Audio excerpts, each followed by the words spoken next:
మాయమైపోతున్నదమ్మా మనిషి అన్నవాడు మచ్చుకైనా కానరాడే మానవత్వం ఉన్నవాడు అని ఆ రోజుల్లోనే రాసిండు.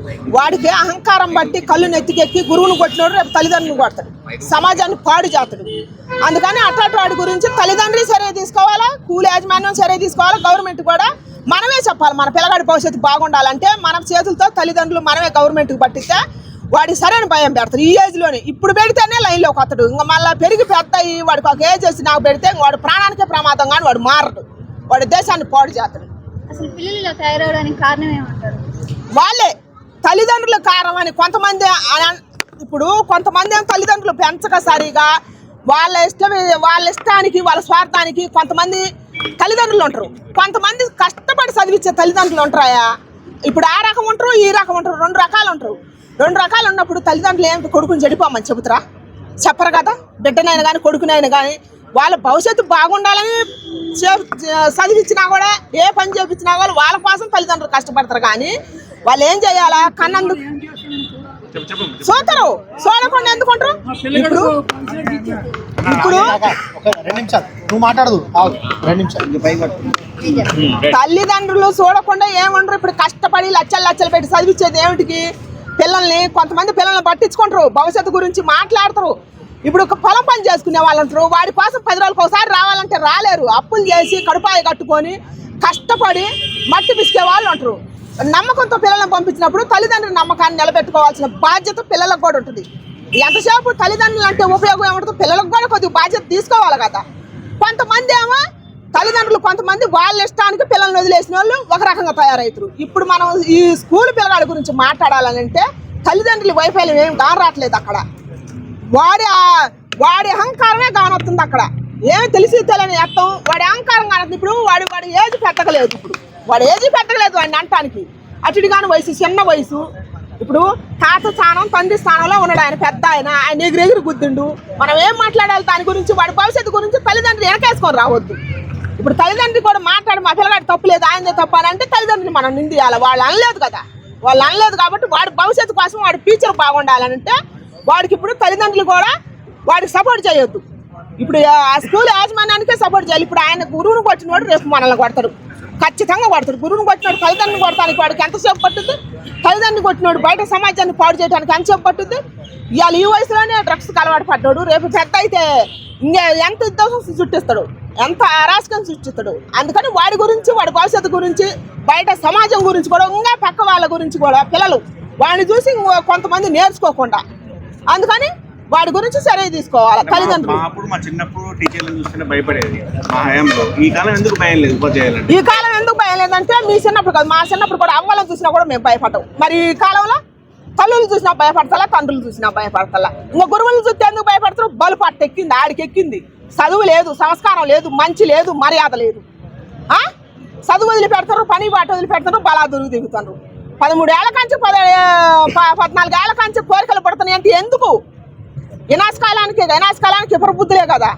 అదివే కదా మన తెలంగాణ కవి ఆయన ఎవరు, శ్రీశ్రీ ఎవర్రా, అంజిగారా నిరంజగారా, ఆయన చచ్చిపోయింది చూసినావు? అంజశ్రీ గారు ఏనాడో రాసిండు, మాయమైపోతున్నదమ్మా మనిషి అన్నవాడు మచ్చుకైనా కానరాడే మానవత్వం ఉన్నవాడు అని ఆ రోజుల్లోనే రాసిండు ఆయన. ఆ మాట ఇప్పుడు అనుకున్నా కూడా భూమి వస్తుంది అనమాట. అది ఒళ్ళు చదువుతాడు. ఇప్పుడు వచ్చినాయి ఆ రోజులు. ఇప్పుడు ఈ ఏజ్లో వాడికి ముగిమైన మెసమే సరిగా రాలేదు, ఏజే సరిగా రాలేదు. గురువుని ఎగిరెగిరి బుద్ధిండు, స్పాట్లో ప్రాణం పోవచ్చు. వాడి వయసు ఎంత ఉంది? చూసిన వాళ్ళకు ప్రతి వాళ్ళకి కడుపు మండుతుంది. చాలా మంది అలాంటి వ్యక్తిని కఠినంగా శిక్షించాలి, వదలొద్దు అని చెప్పి చాలా మంది అంటున్నారు. వదలొద్దు, కఠినంగా కాదు, వాడు మారటానికి తల్లిదండ్రులు కూడా సపోర్ట్ చేసి వాడిని గవర్నమెంట్కి పట్టియాలి. ఎందుకంటే వాడిని ఇప్పుడు వదిలి పెడితే సమాజానికి కానీ తల్లిదండ్రులకు కానీ చాలా నష్టం చేకూరే, వాడి భవిష్యత్తు కూడా నష్టపోతుంది అనమాట. వాడి వల్ల ఇంకా కొంతమంది పిల్లలు చెడిపోవటానికి కూడా అవకాశం ఉంటుంది.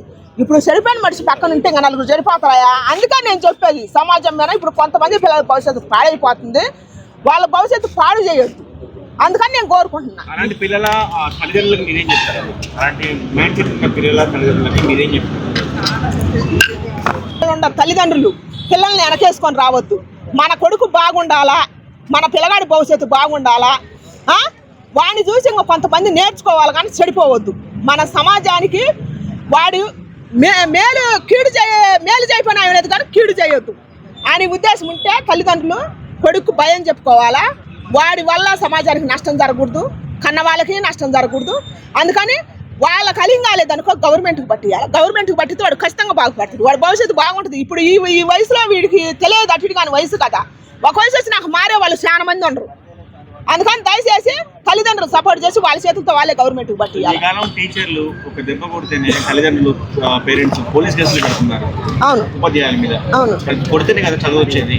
అవును, కొడితేనే చదువు వస్తుంది. కానీ కొంతమంది ఏమో మరి అరాచకం సృష్టిస్తున్నారు. కొంతమంది ఇప్పుడు 2 రకాలు పడింది. ఇప్పుడు ఆ పేరు చెప్పి కొంతమంది పిల్లల్ని ఎచ్చలవిడిగా కొడతాను, కొంతమంది పిల్లల భవిష్యత్తు కొడతాను. గురువులు 2 రకాలు పడింది ఇప్పుడు ఈ సమాజంలో. అందుకని ఆ వర్గానికి చెప్పాలా, ఈ వర్గానికి చెప్పాలా. దయచేసి పిల్లలు తప్పు ఉన్నప్పుడు గురుస్థానంలో ఉన్నారు కాబట్టి మీరు తల్లిదండ్రులుగా దండించండి. తప్పు లేదు, అది సమాజం మీకు అందరు అండగా ఉంటారు.